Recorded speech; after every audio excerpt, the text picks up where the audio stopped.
In this program, we interview David Christopher. David is a well-known stage and Hollywood actor who has appeared in many films and other productions. Yet that's just his day job. David's real passion lies in wanting to see a better world for us to live in and for our children to inherit. To that end, David has put his weight, his reputation, and his skills behind an upcoming film called The Seed, which tells the story of what happens when big business, the Goliath in this story, puts in place plans to decimate not just a family of honest farmers, but a whole community, and all the worldwide repercussions that a battle like that could bring about. So let's join Alain and David now, find out more about the film and the man behind it. Good morning, David, and welcome to the Carb Paleo show. Good morning, and thank you for having me. Absolutely. Good morning, Mark. How are you? Wonderful, thank you. Wonderful. I trust you both are suitably wonderful as well. We are, thank you. I am, anyway. Sure. Well, I'm not wearing a suit, but I'm fine. So, David, you and I met on LinkedIn when I came across your announcement about your upcoming movie, The Seed. And it's a movie against GMO, but before we get into that, can you give us a little bit of a background about yourself and how you became aware of the GMO issue? Well, sure. So first of all, I've been an actor for the last 20 some odd years of my life in varying capacities, from big films to small films. And I'm also a single dad. So I've been raising my daughter on my own for the last 8 years now, but she's been in my life. She just turned 18. And one night I was, I started getting interested in food more. And, I started watching some documentaries, and I watched a documentary on GMOs. And I was shocked. I was like, you gotta be kidding me. This is not real, is it? I mean, is this really going on? And then I got really angry because now all of a sudden the corn chips that I'm feeding my daughter, I don't know if this is safe or not. I don't know if this is hurting her body. And then a little bit even beyond that, it was more than my daughter, but it was like, what about her friends? And what about our community? And then what about our world? And why is nobody standing up and saying anything about this? And it really got me angry. And I was like, well, what can I do? And then I thought about that. Well, what do I do? Well, I'm an actor. I'm a storyteller. Well, let me do what I can do. So I sat down and started scribbling out some notes, and over time kind of came up with a concept of a story that would be entertaining, because I wanted to tell a story that people could really relate to. But I also wanted to educate our audience about what was really going on. And so I did a lot of research, and I researched a lot of real life stories out there of what really is going on. And then I enlisted some help of my business partner, who's an amazing writer. And together we formed the LLC for the movie, The Seed. The Seed is a narrative film. It's not a documentary, but it's a narrative film. It's a story that we're telling. Mm-hmm. And it's in the same vein of maybe Aaron Brockovich or Norma Ray tells this story about this small town organic corn farming family. Been in the family for 8 generations. This is their life. And they're very proud of it. And their life is simple. It's simple and beautiful. They work hard, but they have everything. And life is beautiful in that simplicity. Until one day, their field is cross-pollinized by a neighboring GMO corn crop, and then the ensuing patent infringement lawsuit by a Monsanto-like company that tries to come in and seize the farm, and the drama that happens with the community, with the family, and how this company and the links that they go to try to pull the whole community apart.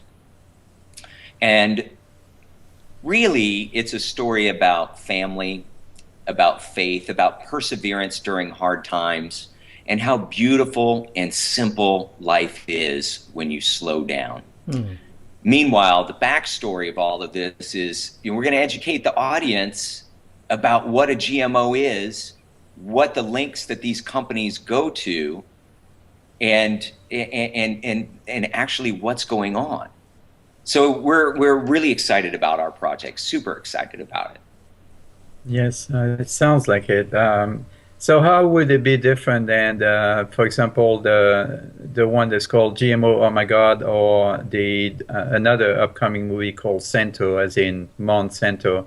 So there are a lot of great documentaries out there, and I've watched most of them. And GMO OMG is fantastic. I love this guy's story and the way that he tells it, and he includes his family in it, and they're kind of like vagabonds traveling around doing these interviews, and it's fantastic. I love it. What makes our project different is we are a narrative story. So the issue really with all of the organizations out there, like Farm Aid, Organic Consumer Association, IFOAM in Europe is a big organization there that is involved in spreading the word and awareness of GMOs and food safety. The big problem that these guys have is reaching an audience outside of their audience. So if you want to watch a documentary or you want to get educated about a GMO, boy, go watch some documentaries because they're fantastic. And I encourage everyone listening to go watch them because they're beautiful and they're very well done.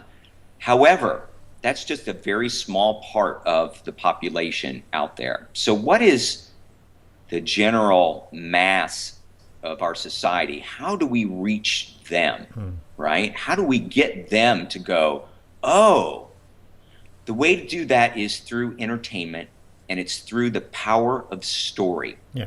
So story can convey a message underneath it that can really tip the scale of awareness about this GMO issue. So you may not take the time to watch a GMO unless you're really interested, but at the end of the day, you may want to go to the movie theaters, or you may want to turn on your TV and there's this great story about this farm and this farming family and this American film classic. And, oh, by the way, we just educated you about a GMO, and people will watch that and go, what? This is really going on? I mean, have you ever seen a film before that came up with an issue that you didn't know existed, and you go, what? Is that really true? Is this based on actual facts? Because it's shocking when you hear something that you don't know of. And so that's where we're going. That's what our story is about. It's a narrative story. It's a story. It's inspired by actual events, but it's a story.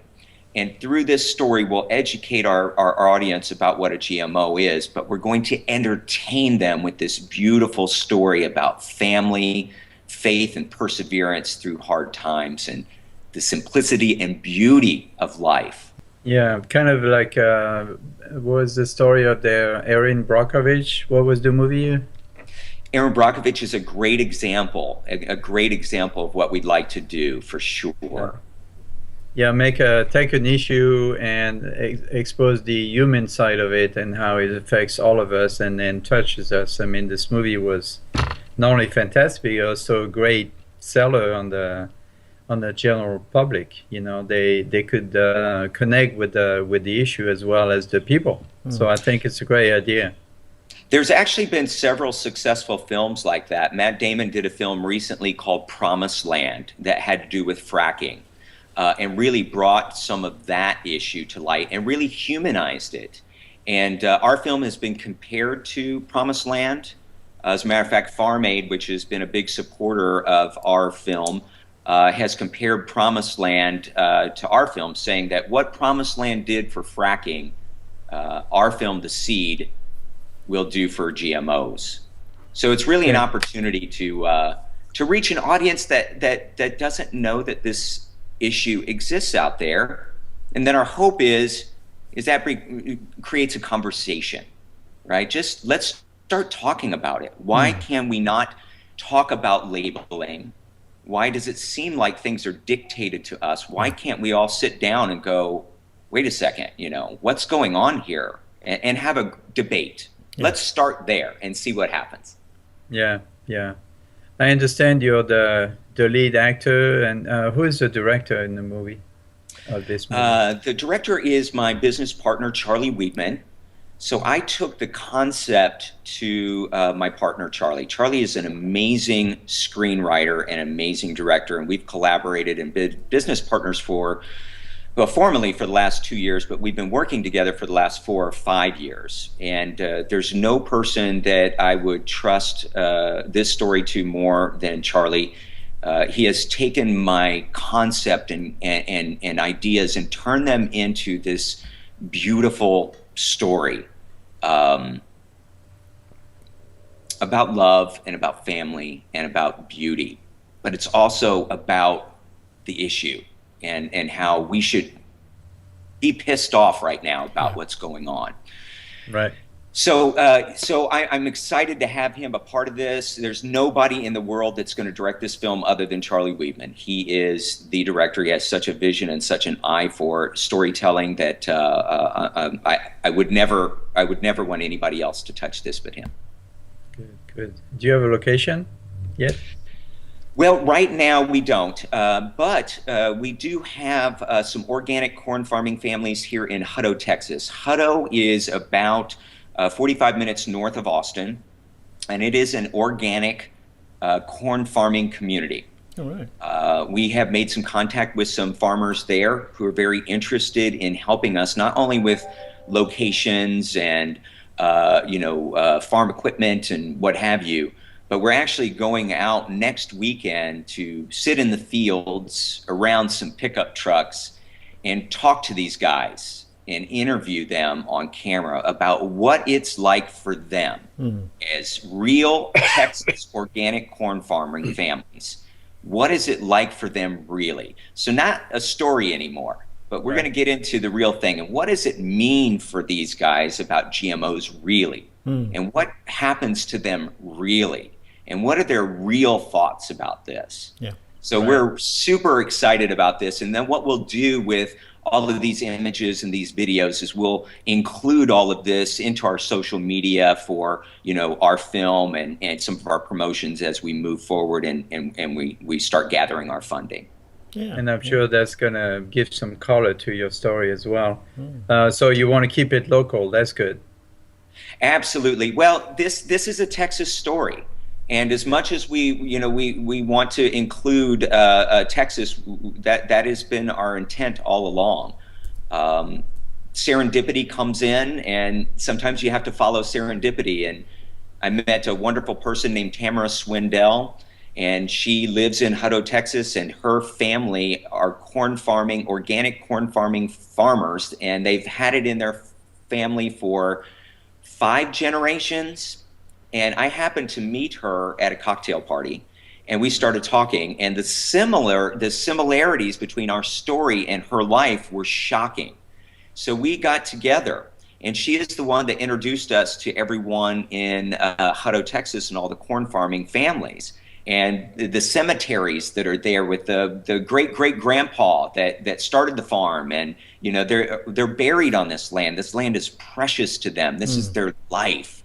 And so it's serendipity happens and you follow along, That sounds like a great story ready to happen. I understand you're still working on the financing. I was curious, instead of going through crowdfunding like Kickstarter or Indiegogo, you're looking for another way to finance the movie? Well, we haven't ruled out Kickstarter or Indiegogo campaigns. However, in reality, there's only been a few films that have been successful going through those, kind of chains of financing. What we're really looking for is we're looking for our champion investors. We want someone who is passionate about this issue, that is really just ready to step forward and help to bring this to an international stage. Right now, we have endorsements and support from over 35 major organizations from around the world. Farm Aid, Organic Consumer Association, iPhone, GMO-free New York, GMO-free New Jersey, Kids Right to Know, Moms Across America, Dr. Shiv Chopra, Dr. Stephanie Seneff, who's one of the leading scientists on the study of glyphosate and its effects on children, Sustainable Pulse. Our reach is over 5 million people at this point.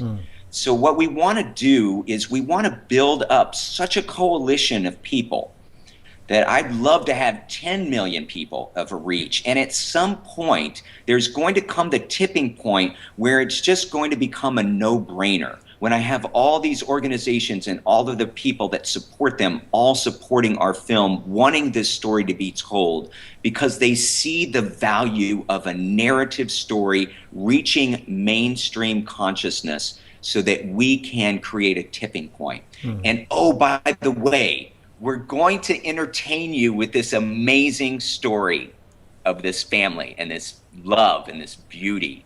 So, we feel like we're perfectly positioned.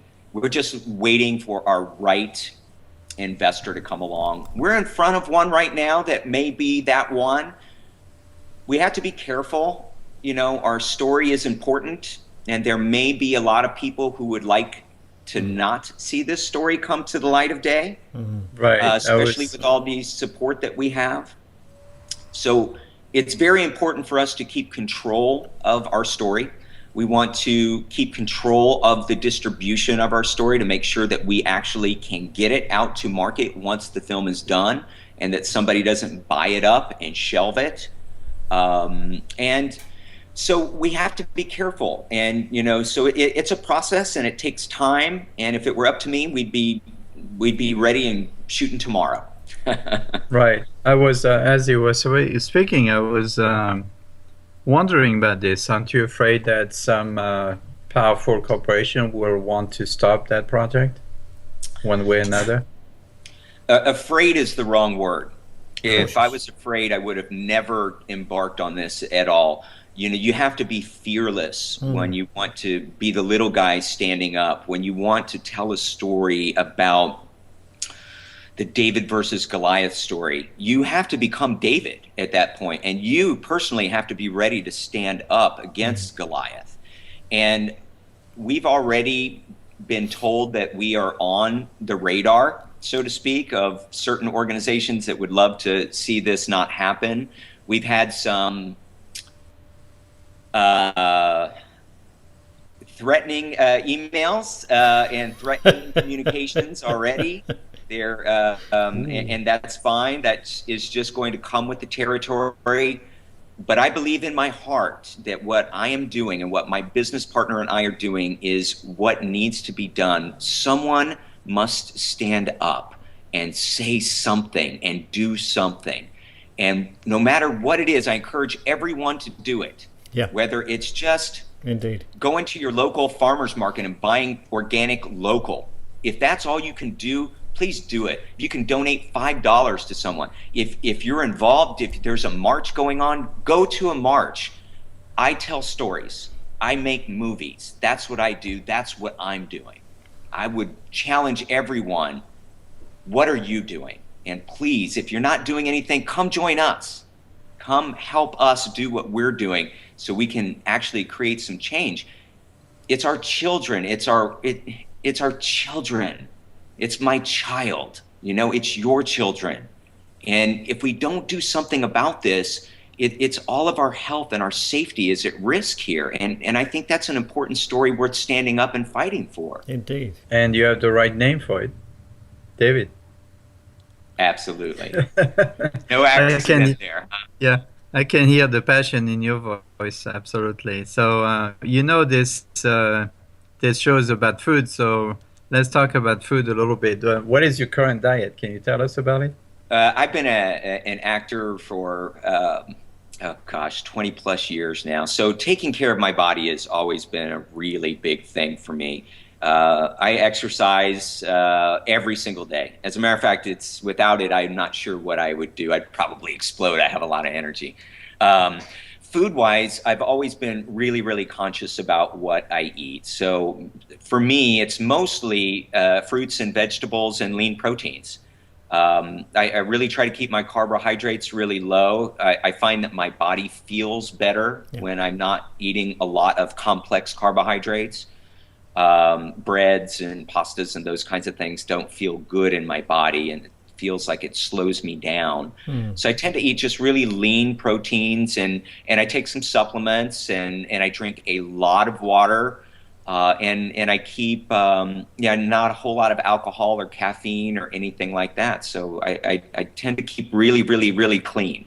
Addressing the kind of a general issues, especially concerning our future, what is the, besides GMO, obviously, what is the current food issue that concerns you the most? And God knows we have a lot to pick from: industrial agriculture, feedlots, destruction of our soil, toxic pesticides getting to our children's food, etc. Yeah, I think you're right. I mean, there's so much going on in our world today, and I think we all have to find whatever motivates you, whatever turns you on inside, right? Whatever that is, and then you got to follow that. So for me, it was, and it just kind of happened. It wasn't like, I thought about it. It's almost like God's will here, So I watched these documentaries, it got me angry, and I was thinking about the health of my child, and that's kind of what got this whole thing started for me. But I've really been taking an interest in, there's a gentleman called Henry Rollins, and he lives in Australia. And Henry Rollins runs a magazine called Sustainable Pulse. And what they do is they're kind of take a look at, what's going on in the health food world and what's going on with our soils and those kinds of things, and glyphosate. And Henry's become a bit of a friend via Skype. And they're doing a huge study right now, the largest study ever conducted, a private study in England. It's a $25 million study on the effects of GMOs, and it's completely independent. And they're going to have members of the Vatican and scientists from around the world, and they're really going to take a look at this from an objective standpoint. So I'm really excited about what they're doing there, because I think people are trying to really do something. I'm excited about the EU. The Greens Party in the EU have been big supporters of our film. And I'm really excited about where they're going right now and their efforts and what they're trying to do. And I'm really, really excited about Dr. Stephanie Seneff. Dr. Stephanie Seneff is a PhD professor from MIT who has made it her mission to study the effects of glyphosate and how it affects autoimmune system diseases and ADHD and all these kinds of problems that are cropping up with our children that never were there before. So why is that? And she is kind of saying that the studies are showing that this is because of glyphosate, and that so we're gradually getting to a tipping point where all these disparate organizations are kind of starting to individually tell this story that we've got a problem going on here. What we want to do is we want our film to be that one clarion that all these disparate organizations can get behind, that we can bring all of this to the light of day, to mainstream consciousness. Part of our mission in what we're doing is that a portion of all of the proceeds of our film are going back to these organizations. We think it's hugely important. Not only are we going to bring awareness to these organizations that have been helping us, they're going to help us promote our film, we're going to help bring awareness to what they're doing, but we also want to bring in actual dollars so that when our film is successful, we pass that success on, to all these organizations who are out there doing the real work. All I'm doing is telling a story, and granted, there's work in that, but what Henry's doing, what Dr. Stephanie Seneff is doing, what all these different folks are doing, the Moms Across America, Kids Right to Know, all these different groups out there trying to bring this awareness. I so applaud all of them, and I want to be the one that can bring it all to light. That's my goal. There's lots of people that are out there. Shiv Chopra. I mean, you should talk with Dr. Chopra. If you know anything about him, he is the equivalent, or was the equivalent, of the FDA chief in Canada. Okay. So if you want to find out a little bit about his story and how he was unceremoniously removed from his position because of his standing up against glyphosate and hormones in cattle and those kinds of things, because they were unsafe and unfit for human consumption, and he was removed. He's a big supporter of what we're doing too, and I think, you know, they're fantastic. Any of our supporters are great people to talk to. Farm Aid, you know, I mean, gosh, the mission that Farm Aid does, and the Organic Consumer Association, what they're doing is spreading awareness. I also have some other friends that are into vertical farming, and I mean on a large, massive scale, and creating the lighting structure for vertical farming that becomes affordable. Because the big issue with vertical farming is it doesn't make financial sense, because the amount of energy that you have to use for the lighting to actually grow the plants in a vertical indoor kind of high-rise, you know, situation. They have developed this brand new way of lighting and controlling it to create the optimal nutritional value in the smallest amount. Very, very fascinating in what they're doing, and lots of other people, local people like my friends who make Buddha's Brew kombucha, that started by making it in their kitchen, and now it's become all over Texas, and their mission and what they're doing about bringing goodness to, you know, our world. There's so many people to talk to. You guys should be having interviews every day. Yeah. Well, I'm trying to convince Mark, but he's a busy man, so we're going to keep it. We're going to keep our schedule the way it is. We can barely keep up as it is. From your point of view as a father and a consumer, what can we do as consumers to change the tidal wave, or change this whole, you know, corporation trying to convince her to eat all this genetically engineered food day to day? What can we do to change that? To tell them basically, we the customers are in charge, not you. We decide what we want to eat and not you. That's a very good point. I think any change starts with awareness. Awareness, awareness, awareness. And out of the awareness, you'll be moved to make a choice and a change on your own. I'm not sure how you will do that. That will be individual. But I tell you that if you do a little bit of research, if you find out, do a little reading, do some Google searches on what's really going on, you're going to be moved. Whether it's moved to just buying organic from now on at your local farmer's market, so that you're supporting local farmers and you're not putting your dollars into the hands of these corporations that are trying to either A, poison us, control us, whatever their, you know, end game is. Our dollars and cents really is what matters. And the other thing that matters is your voice. You are powerful beyond your own recognition. By standing up, by one person standing up, that creates this kind of tidal wave effect that makes your neighbor go, wait a second, it's okay to stand up. You mean I'm seeing this person stand up, that means I can stand up. And then when I stand up, maybe somebody else is going to stand up. And then when everybody starts standing up, our voices are our power. And when we pull together and we join and we unite, we can create whatever change that we want. But you have to stand up. You have to get involved. And that starts with awareness. So if you can do nothing else, then, you know, come to our Facebook page and sign up to our newsletter. You know, support an organization. Go to a march. You know, just get into a local farmer's market, whatever it is. Just do something. Get it going. You know what I mean?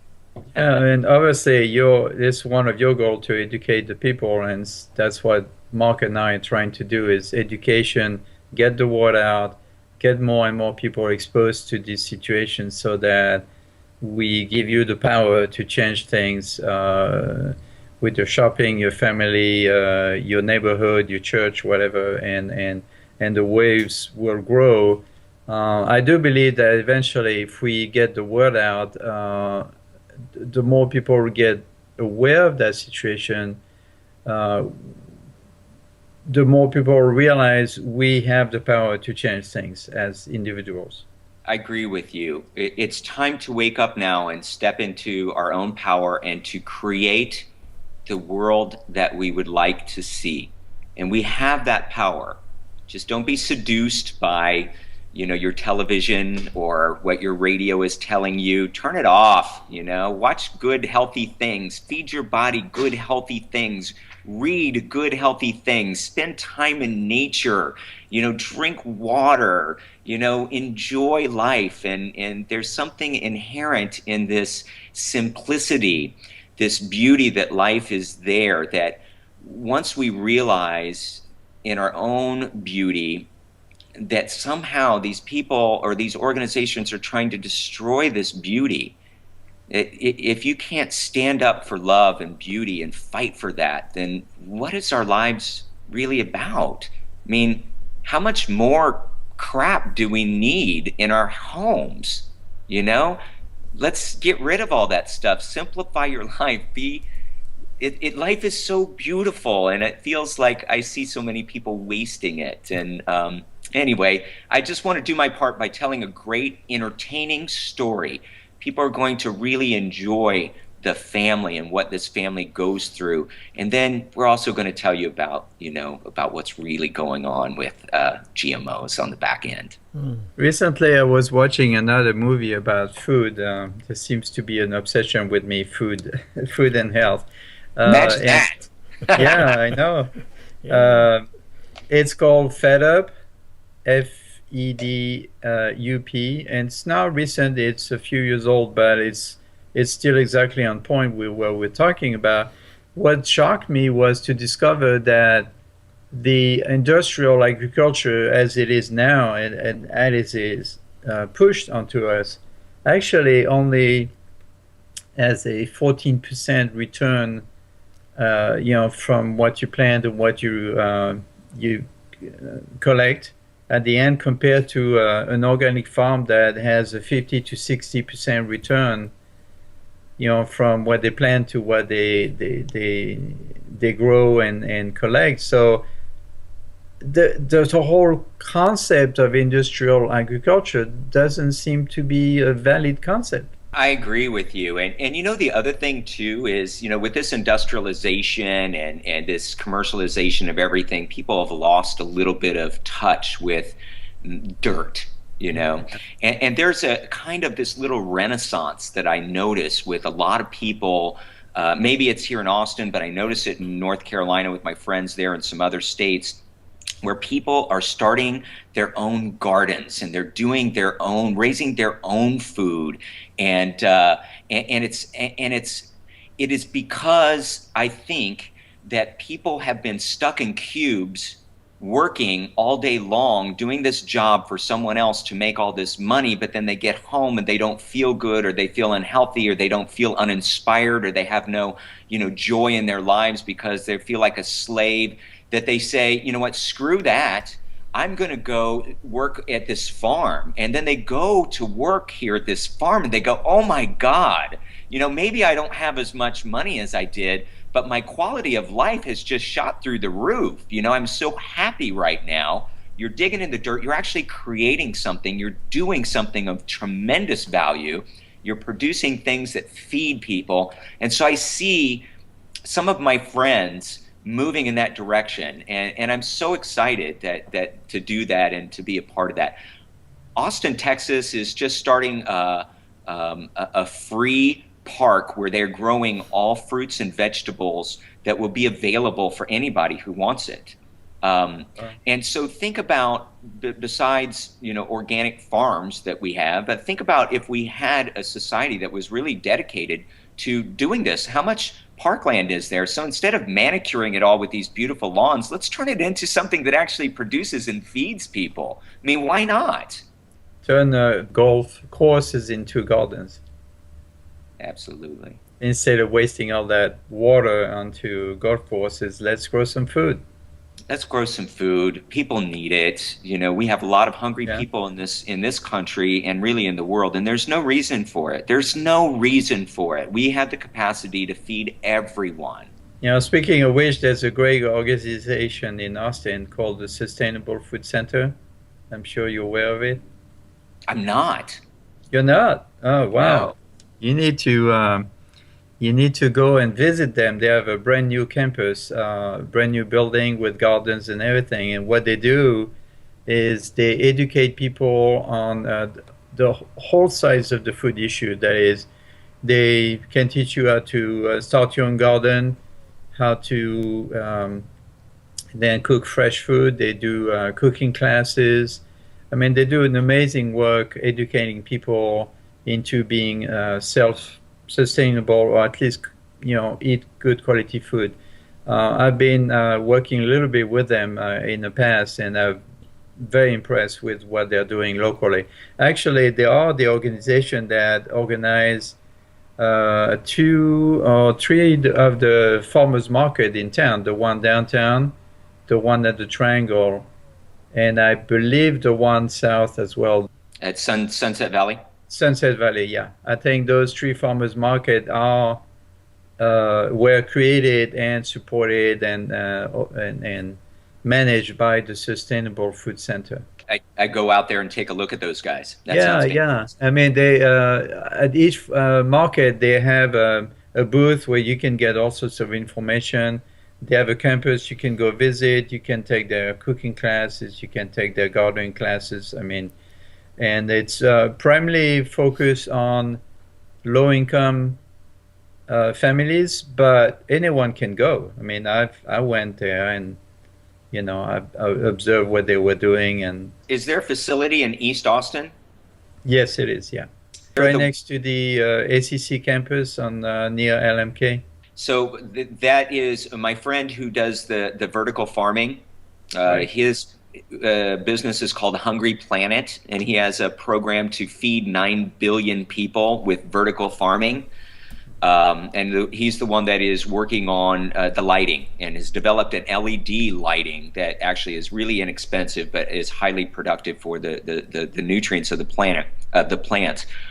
He is working with this group at their campus to start, doing some small tests of these vertical farming methods that he's employing. So that's great, and I want to go out there and see what they're doing for sure. Yeah, maybe we should talk to him. Coming back to the film just briefly, it's important to me. Has it got a happy ending? Absolutely. That's right. I'll see it. It's a happy ending, but it's a hopeful ending. Mm. It's really hopeful. There is a way to move forward, and we present a way. Yeah. And so yes, the family has to go through, this is a story, remember? So, Yeah. there's a beginning, middle, and an end. And so the beginning is a happy, hardworking family, and then the drama comes in and everything is taken away. It's very much like the story of Job in the Bible, where everything is taken away and the hardship, and you got to persevere and you got to have faith in something bigger than you. We've all been in that situation where life kind of pulls the rug out from under you and you don't know what you're going to do next, but you wake up every day and you try your best and you have faith that you're going to be able to pull through, even though sometimes everything tells you that it's not, but you still got to wake up and do your best. And our family does this, and then they pull through, and at the end there's this hopeful a future that they're going to be able to create and keep their lives and their beauty and their simplicity and just the beauty. You should be a preacher. You sound like a preacher. God. No. I mean, in a good sense, meaning that you believe in what you're talking about and you're very passionate about it. And Yeah. I definitely very passionate about what I'm doing and what my business partner and I are doing and what the film is doing and the people that we're touching. It's not just about me. It's not just about my business partner. It's not about our company, but it's about all these organizations. IFOAM is huge. IFOAM has 20,000 members in 118 countries. Each one of their members is like a farm aid with 500,000 to 1,000,000 people each. They are huge supporters of our film. That's a huge responsibility for me. I now have a responsibility to over 5 or maybe 10 million people now to tell a story that's going to help and transform. If that doesn't get you passionate and fired up, man, what does, you know? It sounds like you're also, through that passion and that fire, that you're starting to worry people who are going to lose a lot of money as the market share for GMOs diminishes. I mean, your threatening emails are just sort of a tip of the iceberg for proof of that. Yes, it is. And you know, I try to tell everybody that, you know, I'm not an activist. You know, that's not what I do. You know, I'll go out there and march with, you know, millions against Monsanto or something, but I'm not going to be the one with the, you know, that's not me. I'm a storyteller. Yeah. You know, I want to tell a story that will start a conversation. And let's just be honest, and let's sit down and let's have an honest conversation, and let's find out, is this good for us? Is this healthy for us? There may be something with the science there that may actually be beneficial at some point in the future. I don't know, but we won't really know until we actually sit down and start really dissecting it and talking about it. But right now, if we can't even get together to get the conversation started, then there's a problem. Yeah. So I understand their fear of what you're doing, because if you've got an activist standing up and screaming their head off and saying, you know, Monsanto is wrong, or this is wrong and that is wrong, unfortunately many times they've got the argument against, but they haven't got anything that will provide the positive solution. Yes. And, you know, they will be labeled as a heretic and a crazy person. Exactly. So really, no one will listen. Yeah. No one will listen. So I think, Mark, really the point here in why maybe people may be threatened by what we're doing. It's the story. It's the story. You're exactly right. It's story. Think about story and what that means to us as human beings. We have been telling stories to each other since we've been sitting around campfires as cavemen. Yeah. This is how information has been passed. If you think about all the greatest teachers ever in the world, they all taught through parable. They all taught through story. Now, why is that? Because story engages you viscerally in the gut. Yeah. It turns off your head. And that's what they should be concerned about. Because if I can affect you in your gut, you will remember it. You will not forget it. Information, this thing, your brain is really great when you need to do some math and add some stuff. A lot of times you need to turn it off because it just gets in your way and it gets overloaded. But if I can hit you viscerally with the story in your gut, you will remember it and you will wake up with that every day. It will not leave you. That's what they should be worried about, and I think that's what they are concerned about. They are very scared of things like that, because it's not just the fact that you're telling a story that's going to touch people, you know, as you say, viscerally. People identify with characters in stories. Yes. And without even without even consciously deciding to do so, they take sides with people in stories. You know, and when you listen to things, as you mentioned earlier, like, you know, David and Goliath, does anybody you know, or you, Alan, does anybody you know ever take sides with Goliath? That's a good point. I love that. They don't. That's great. You're right. Nobody does. Who would? Yeah. It's a little guy standing up. And we're hardwired to do that. You know, we're hardwired to see, to protect in some ways where we see wrongs being done. You know, it's the thing that What makes the soldier go out on the battlefield? You know, he's not doing it because there's an enemy out there that needs to be dealt with. He's doing it because he or she have got, you know, family and people they care about at home. To serve and protect. Yeah. Not for ourselves, but for our fellow man. We deserve a planet that's healthy. We deserve healthy food. We deserve to have a beautiful lives. And there's no reason why we can't have that.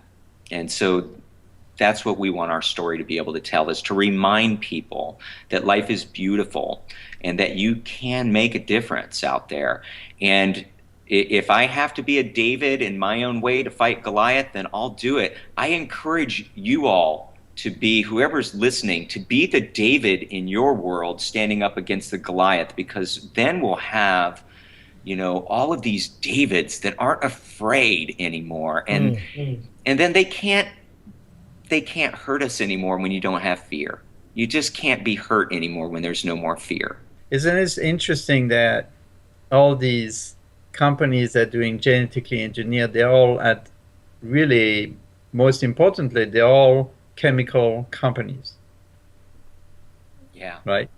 Yes. And so they sell you the seed, and then they sell you the pesticides and insecticides. They will, you know, so they make money on both ends. Yes, absolutely. And they control the food supply at that point, economically. And then they eradicate, you know, the organic seed that is actually out there. And so if we're not careful as a society, we're going to live in a world that has plants and foods that are unproven, and we're going to eliminate the organic crops that have taken millions of years to develop, and is really, if you believe in God or nature, that is our gift. And these companies are destroying that, and we don't have a say.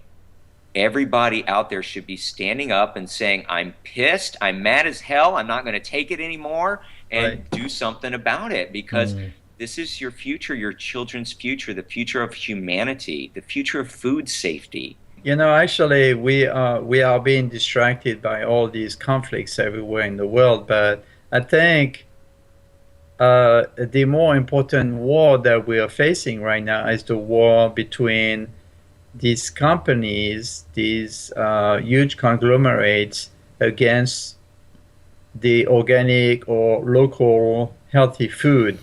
And this is where we, the people, should be involved, because you may not support your government going to war in other countries, but you have to support your family in staying healthy and not eating this kind of crap.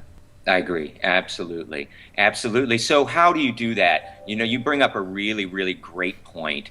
You know, we're bombarded by information every day, and every day it's something else. It's the Boston bombers. It's these people got, you know, these people, and now we've got conflicts here. Like, our brains are scrambled, and we're living on the edge. You know, we've forgotten what peace is supposed to be like, and that our lives are supposed to be simple and beautiful and not full of this conflict and turmoil. So I would say, turn off the TV, put down the newspaper, get away from a mobile device, get away from it, spend some time in nature. I'm not saying don't watch TV or don't watch movies, because I want you to come watch my movie. You know, there's some really great entertainment out there that feeds you. But, you know, there's so much entertainment that is like, you know, I think we mentioned, and we talked about it before, it's like cotton candy. It's sugar. It doesn't feed you. You get this adrenaline rush because you just went and saw, you know, Fast and Furious 15.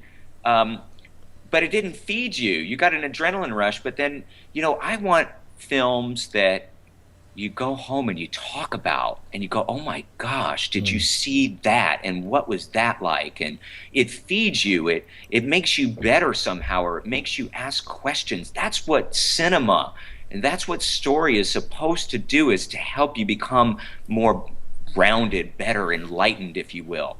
So turn off the stuff. And when you turn off the stuff and you get quiet, then you'll be moved to action by getting involved with a farm, or getting involved here, doing that. Awareness will not happen in a busy mind. You must slow it down, must get quiet, and figure out what's really important in your life. I'm not here to preach what's right or wrong for everybody. I've got 5 things on my desk right here. I do those 5 things every day, and rarely do I go outside of those 5 things, because these 5 things are going to get me what I want, and I'm going to be healthy and an amazing human being by doing 5 things every day. That's Strange, spooky even. That's exactly the way I work. Can you share that with us? At the top of my day book, you see there's a list, and I never allow more than 5 things on that. That's great. That's beautiful. And I've been doing that for a long time. Yeah. And that's how I managed to be so productive. Yes, absolutely. Productive, and also you stay focused on what's important. And I have a magic word. What is your magic word? No.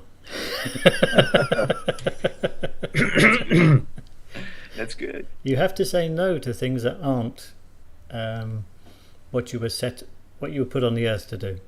Absolutely, absolutely. And there's so much to do that you have to find out as a human being what is right for you.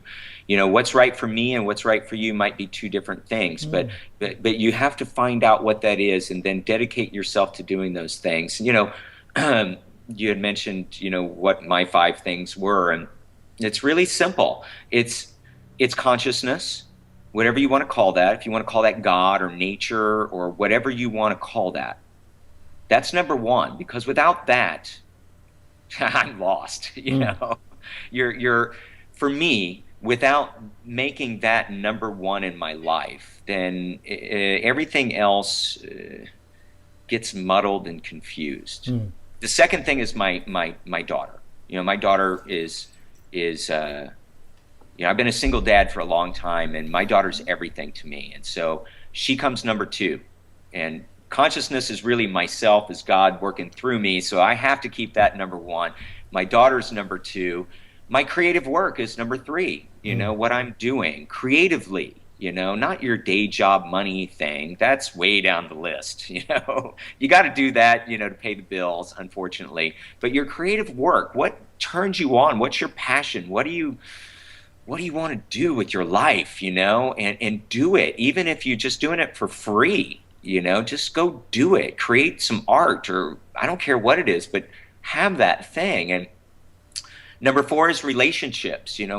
My work relationships, my relationship with community, my relationship with girlfriends or romantic others or whatever. They're very important, and I want to make sure that I spend a lot of time, and giving to that. And then 5th on my list, although it's 5th, it doesn't mean that it's really any less important, is my health. What am I doing food-wise? What's my body fat percentage at? Am I at a decent amount here? I like to, exercise and take care of myself. I like to, be outside in the sunshine and swim and play. And so those are my 5 things. And if I do those 5 things, I'm going to be a really happy guy, and then everything else kind of comes in from there, and and you just become a very well-rounded, happy person. Best way to be. Yeah, absolutely. It's great ideas. We could all use those ideas. We spoke briefly about your diet, and you said that you drink a lot of water. When did you start to discover that that you needed to drink more water than probably most people do? I think I learned it, when I was in the Air Force. I joined the Air Force when I was really young. And I remember before we could eat, I'll never forget this. You got your tray of your food, and even in boot camp, basic training, all that stuff, you go get your food. But before you could eat your food, you had 2 8-ounce glasses of water that you must drink before each meal. You have to do it, or you get in trouble. I don't know if they still do that or not. I hope they do. They should. But I got used to drinking a lot of water. Now, there's a couple of reasons. It's because basic training was in San Antonio, Texas, and it was hot as shit, So you need that hydration in your body. But beyond that, I started feeling that when I was hydrated, I felt clean, and that started it. I didn't really get into it until a few years later when I started consciously on my own, going, "Wow, this makes my body feel good." When I drink a lot of water, I feel lighter. I feel clearer mentally. I feel healthy. My mother passed away of cancer. And one of the main reasons was her body was very acidic. Yeah. And that's where cancer grows. And my mother was a big coffee drinker and really didn't drink a whole lot of water. And that was also a big wake-up call for me. It's like you cannot keep your body in an acidic place. That's where cancer wants to live and thrive. Drinking water, you're naturally cleansing your system out. And it's the simplest and easiest thing that we can do for our health. Just drink some water. A lot of bodybuilders or guys at the gym carry around their gallon of water. They drink a gallon of water a day. And I used to try to go for that, but then I was just peeing all the time, and it started getting annoying. So I think I really tried to get in somewhere maybe around a half gallon a day. And that may sound like a lot, but I don't drink sodas. I drink a little bit of coffee in the morning, and that's it. The rest of the day, I'm drinking water. Actually, you can increase your uptake just by putting a little bit of salt in the water that you drink. Is that right? Yeah. I didn't know that. Putting it simply, every molecule of salt will carry about 100 molecules of water with it. Oh, I see. Yes. So it helps to fix the water into the cells. And we actually do need salt. I mean, salt has been made, as you're probably aware, the sort of the bad boy of so many things. Right. But so many of the body's processes don't work without it. And it does make you wonder, why were we advised to cut down on salt when it's so vital to the body's functioning? Right. Who's got the vested interest there? Exactly. We all need salt licks. Yes. Yeah, exactly. and salt, I don't think, will become a problem if you're drinking water. No, it's not. No. And it's naturally it's coming in, it's going out, it's flushing right through you. It's helping your body, and it's your body's natural thing to do is to cleanse itself. It knows what it's doing. It has its own wisdom. If we just kind of get out of the way and do a few things to do what it needs to do. Yeah. Right. See, what I do with my water is I do a little squeeze of lemon in it, so that will make it even better for your body as far as balancing the acidity and the because even though the lemon is acidic taste, but it's alkalizing in your body. Yes, absolutely. So that's another way, and plus it's refreshing and it gives flavor to your water. It makes it more palatable. Yes. Because a lot of people think, water is boring, it doesn't taste like anything. But if you put a little squeeze of lemon or lime into it, it makes it come alive. Yes, absolutely. No sugar, no sugar. So I'm not talking about lemonade here. I'm just talking about a squeeze of lemon in your water, no sugar added. Yeah. Because, iced tea and lemonade is the big drink in Texas. So absolutely. And usually the iced tea is loaded with sugar. Just coming back to the little bit of salt, obviously it needs to be a good quality natural salt, not one of your horrible chemically refined ones. One thing that we do need to look at is, coming back to the film again, is how can people listening best help the process now and in sort of the next 6 months? Or what we are doing right now is we're building a coalition of organizations from around the world with this reach. And what I need to do is to mitigate any kind of risk to film investors. I mean, investing in a film is a risky business. Yeah. It's a risky business. It's inherent in what it is, and it takes some really strong individuals to want to get involved. So what I want to do is I want to mitigate that risk. So if I can show that I've got a viewership of 5 million people or 10 million people that want to see this movie. They've all written letters of endorsements of saying that they'll help and whatever we can do. That helps a film investor say, wow, these guys have got a tremendous amount of support. They've got an audience. It's worldwide. Yes, because we're not making, this huge, 30, 40, $50 million budget film. This is a small independent film, but it costs money to produce. Yeah. And they're expensive to do well on what we want to do to be able to tell this story. So what I would encourage everyone to do is to go to our website, sign up, like our page, sign up for our newsletter. We have a regular newsletter that goes out. You can sign up from our Facebook page. It's Facebook/Seed, the Seed ATX. Right. So it's Facebook.com/the Seed ATX. And I'm not sure if you guys can post that, for us so your viewers can. We'll put that in the show notes. That'd be great. And that's the best way. Is, if you can't do anything else, come and just say, wow, man, these guys are doing something, that I want to be a part of and help. Then just go to our page and like it, because really those likes show to everyone else that there's an audience of people that want to see this.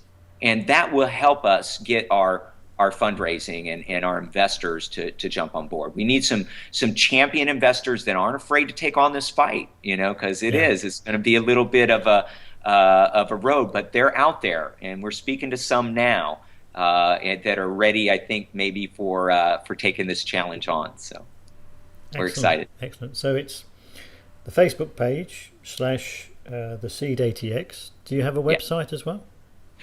We have the website. The website is under our production company.